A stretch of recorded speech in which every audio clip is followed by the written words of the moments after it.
Hey, gang, with us once again after a somewhat long absence due to my part. I had other things on the fire, but Paul is available today and as gracious as he usually is to give us an interview. And the big topic is in this new year, what is ahead for America politically? Will Trump be the savior he is trumpeted to be, or turn out to be just another politician? And other concerns in this new year. Paul, take it from there. Oh, okay, Larry. Well, we can have two outlooks. We can have a realistic one, and we can have an optimistic one. And which should we begin with? If we Let's begin begin with with reality. yeah, I think we should, because if we begin with the optimistic one, we'll end up on a down note. Ironically, yeah. So. What is a realistic one? Now, of course, these are not predictions because so many things can happen that none of us are aware of. But let's begin with the Ukrainian situation. And uh, this conflict has now gone on for 6 months longer than it took Stalin's Red Army, once the Soviet counteroffensive began in World War II, to destroy the German Wehrmacht.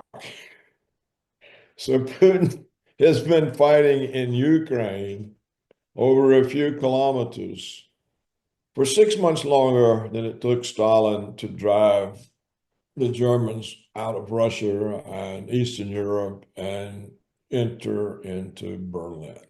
Interesting perspective, yeah. Now, this is extraordinary.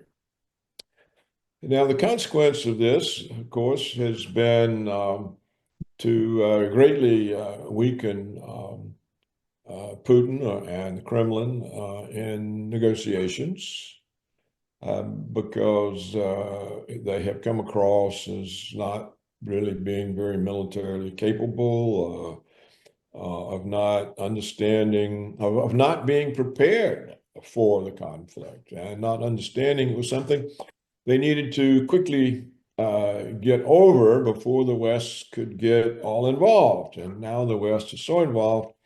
We have the United States and NATO firing missiles into Russian territory.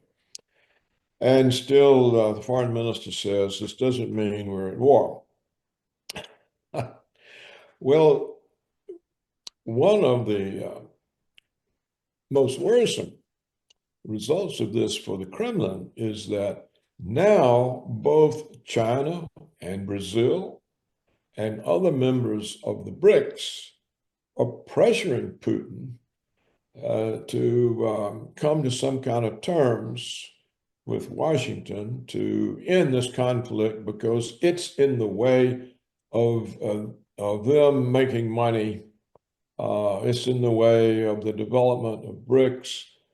They don't want conflicts with the West. They're out on the make to expand their trade and their economic influence. And so Putin's support among those you would think would be his allies, since he's been instrumental in building up BRICS, is simply not there. And he is getting pressure from China and Brazil and others to find some accommodation.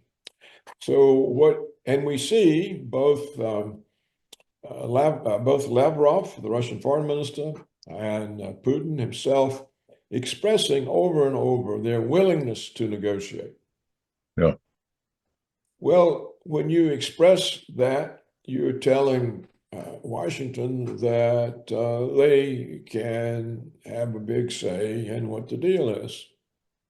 It's saying that, well, we don't really mean our conditions, which is no NATO, demilitarization, and so on. And so what we're seeing here is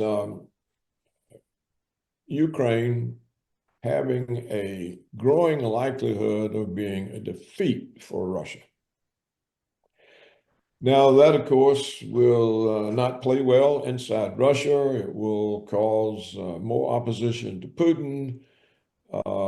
Eventually, we may get a more determined Russian leader, and the war that I've been worried about for so long will happen. So that outlook is not good. What else is going on? Oh, and Bob, I can interrupt you for a minute. So, in other words, Putin, who's been trying to be reasonable all this time to no avail, because it's been extended so long at such a large cost, he may be ousted.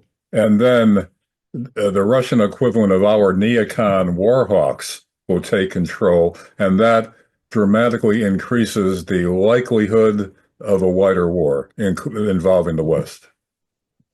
Well, it does because the West is becoming accustomed to running over Putin. You know, he has a red line and we ignore it and he does nothing. He has another red line and we ignore it and he does nothing. So the people in Washington are developing the attitude that they don't have to pay attention to whatever the Kremlin says because it doesn't mean anything. Well, the general staff, I am told, I don't know, the source is reasonably good, but I'm told that general staff is very dissatisfied with Putin. They believe he has hurt Russian military prestige and confidence, that he has reduced Russia's ability to project power outside their borders by giving up on Syria, and that they're unhappy with the constraints that Putin has placed on the ability to conduct the conflict in Ukraine. And so if they end up with having gone through these 3 years or longer of dealing with a military opponent that could have been wiped out in a few weeks, but they were prevented from doing it, they may simply remove Putin. Now, what about the Trump factor? You know, he's talked about repeatedly about ending it almost overnight. Now, does that increase or decrease the chances of a peaceful or at least less destructive resolution? Well, he can't end it overnight, um, but it may end with Putin making concessions that he has said over and over he would never make. For example, they may agree that Ukraine can be a member of NATO in 20 years, but not now. They may agree that the hostilities cease when Russia has finished evicting the Ukrainians from the last few kilometers of Donbass, of the Russian areas of Ukraine. And he may give up on his demilitarization, denazification part of the program. And the thing would be some sort of a stalemate. The West would still be in Western Ukraine, and who knows, how that could go on and what could come out of that. And would that be acceptable to the people that are already gunning for Putin inside Russia? Yeah, well, that's the question. Um, I don't, I can't answer it.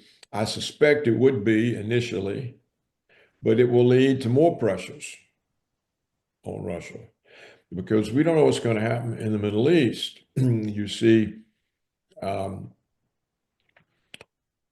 Trump's government is a Zionist government. The people he has appointed are Zionists. They are align with Israel with the Israeli cause. They're ready to go to war with Iran. And so what we could see happening when Trump comes in, the first thing he does is go to war with Iran. Well, of course, if he does that, all the rest of his agenda disappears because that war would be all consuming. So all of the things he was going to do to renew America would fall by the wayside. But what would such a war mean for Russia? It would be it has very bad consequences for Russia, including humiliation. But it opens up Iran for the CIA to funnel jihadists into the Russian Federation, where there are Muslim provinces. You know, we recently had the situation where the Muslim leaders inside the Russian Revolution um, approved polygamy Yeah. for the Muslim residents of the Russian Federation. Well, this, of course, is against Russian law. So here we see conflict arising already internally in Russia between Muslim leaders and Russian law. Now, I suspect the Muslim leaders will have to back off, but it does show there's a situation there that Washington can exploit. But Paul, Uh, getting back to Trump's apparent or perhaps possible plan to attack Iran. Now, most Americans would assume that Iran would be a pushover, no match with the United States, and it would be, a quick, relatively clean war, painless war on the part of the U.S. anyway. Is that the reality? well, it could be for this reason that the Iranians recently elected a progressive government. And a progressive government means one that wants to moderate the religious um, elements in the governing of Iran, to open up behavior wider, um, and to come to some accommodation with the West. So there's not um, a religious government in office in the way that there has been in the past. So we don't know what this progressive government will do. It may say, look, we're isolated. Iran's now isolated. Syria's gone. The Russians are gone. We can't support Hezbollah any longer because all the roadways are now under the control of the Israelis. And so we better make an accommodation with Washington. You could see that. And so instead of a war, there'd be some kind of an accommodation.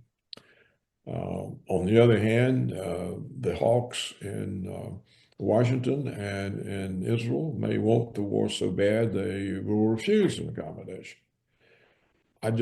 We can't say, but what we do know is that the prospects of some kind of trouble developing uh, are now high. And And the real problem here may be not so much even if Iran wants to make an accommodation, but how the Russian war hawks would react to that, correct? That's the real danger of things spinning out of control or at least escalating. I think they would turn on Putin. They would say, see, you never listened to us. And now look at the situation. And When are you going to listen? You know, at some point, Mr. President, you have to be realistic. And you haven't been realistic in memory. So we're calling a halt to this. That could happen. Uh, there are divergent groups in Russia, and many people can't understand Putin's toleration for his central bank director. Here she's got 21% interest rates. And she claims this is fighting inflation. Well, I say it's causing inflation. It drives up costs. It drives up prices. The stupid woman's causing the inflation that she's fighting with high interest rates. But Paul, let me ask you this. If Iran makes an accommodation with the US and Israel, uh, and that causes the ouster of Putin, what happens then? Do the Russian war hawks come in force and try to take back Iran? Yeah, what kind of turmoil would result from an accommodation of the more moderate leaders in Iran making with the West, and how Russia would react to it in terms of Putin staying in office? And then what happens after that? Well, Larry, I don't have I don't have a crystal ball. I can't look into the future, but what we can say is it will initially be presented as peace. But of course, what it does is it opens a can of worms and it releases a whole bunch of other demons. And so what happens? Uh, I think Russian nationalism would probably prevail. The Russian people would realize that this is an existential matter and that they are threatened. So I think they would tend to support a more aggressive Kremlin. And if the Kremlin becomes aggressive, it's a totally different situation from what we've experienced with Putin, who avoids replying in kind, who dampens down as much of the conflict and tensions as he can just by ignoring them. That situation would change. And so then the world would generally become very risky. You've been saying all along that because of Putin taking an accommodating approach, it's actually made things worse. He should have clamped down from the beginning, taken Ukraine quickly, and that would be the end of it before the West could react and build up anti-Putin forces in Ukraine. That's right. And before he tried the patience of the general staff and of the nationalistic elements in the population. It's funny how much influence the pro-Western parts of the Russian government have. They are a small minority, but they seem to have the most influence. Hmm. And I think people are who are on the other side of that are getting tired of it. And if Putin gives up some of his demands for how the Ukrainian situation ends, this will further erode his authority and his credibility. And I think that's what he's headed for, because by saying over and over how willing they are to negotiate, and by China and Brazil making it clear they're pressuring him to end this conflict because it's in the way of their economic and diplomatic plans, he's kind of in a weak position. And that weak position will further weaken him with the nationalistic elements. So it's getting more dangerous, not less. These developments are not lessening the danger, they're increasing them. Paul, before we leave this topic, we should review again what Putin's beef has been. Now, the West has been portraying Putin as a bad guy. He attacked Ukraine for no good reason because it's the first step towards rebuilding the whole entire Soviet empire, reconstituting it. But really, he did have some legitimate beefs about this, where they were attacking Donbass, which was largely Russian culturally, language, identity, and all that, and the threat to join NATO, bringing NATO missiles closer to Russia's border and closer to Moscow. So those were the two big concerns that, you could really see as legitimate concerns, correct? That's correct. There are two important parts to that. You remember when Washington overthrew the Ukrainian government and replaced it with a puppet, an anti-Russian regime formed in Ukraine in 2014. And what was Putin's response was the Minsk agreement. And the Minsk agreement that he worked out uh, kept Donbass in Ukraine. He said, we don't want Donbass. It stays in Ukraine. And but under the Minsk agreement, the Donbass area, the Russian area, formerly part of Russian, um, will have some autonomy so that they can have their own police force and not be persecuted. They can have their own judicial system and not be persecuted. And he got the Ukrainian government and the two breakaway Donbass republics to agree and sign the agreement. And he got France and Germany to agree to enforce the agreement. And he held on to that agreement for 8 years while the United States built an army in Ukraine, a Ukrainian army. And this army now was by 2022 poised to invade the two breakaway Russian republics and destroy them and reinstall Ukrainian control over the areas. Well, seeing this, what did Putin and Lavrov do? They made a full press court effort to get a mutual security agreement with the West. You may remember this went from December of 2021 until February of 2022. They met with NATO, they met with the EU, they met with Blinken and Washington, and the Russians did everything they could to get a mutual security agreement and got a cold shoulder. They were told flatly no. Yeah. So they had no choice. There was no way Putin could sit there while an American trained army destroyed Russian Donbass. It would have been the end of his presidency. He couldn't possibly have done that. So he had to intervene, but he had never made any preparations for intervening. Yeah. It's almost like he couldn't think one step ahead. And so the intervention, to begin with, there was hardly anything to intervene with because he wasn't prepared. But he let it go on too long. And his whole approach was, I mustn't confirm the Russian propaganda that I'm going to conquer Ukraine and restore the Soviet Empire. So that's been his guiding principle, not to win the conflict. And this is, of course, backfired terribly. There have been far more people killed by dragging this out than would have happened if he had gotten it over with quickly.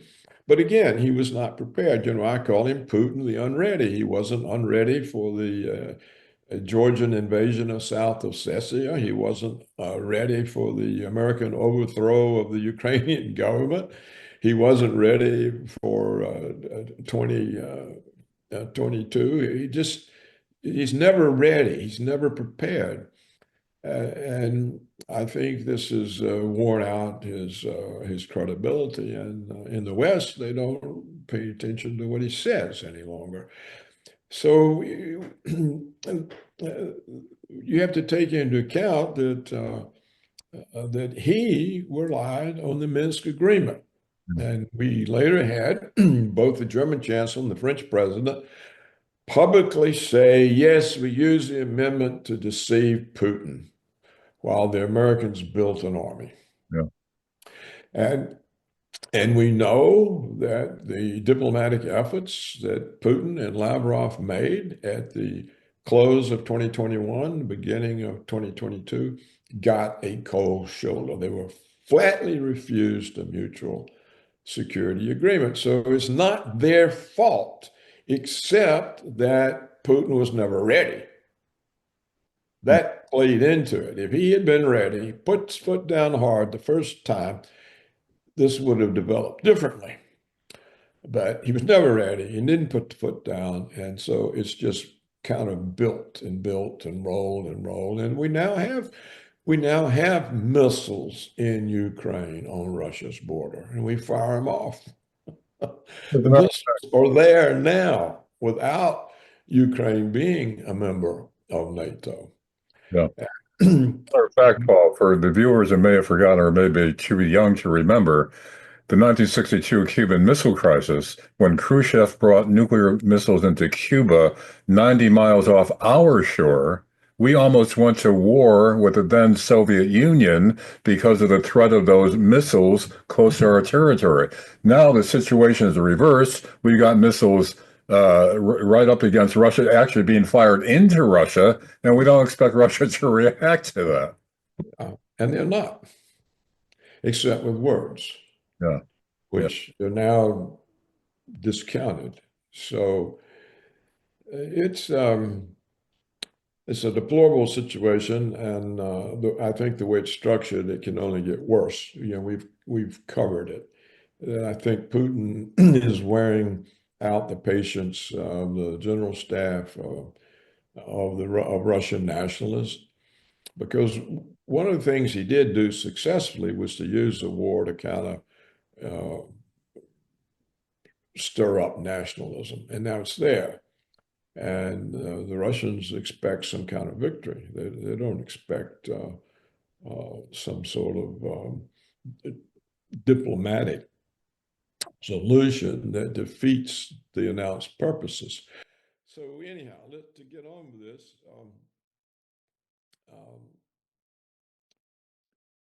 it's very easy to find Trump totally distracted with with Ukraine, with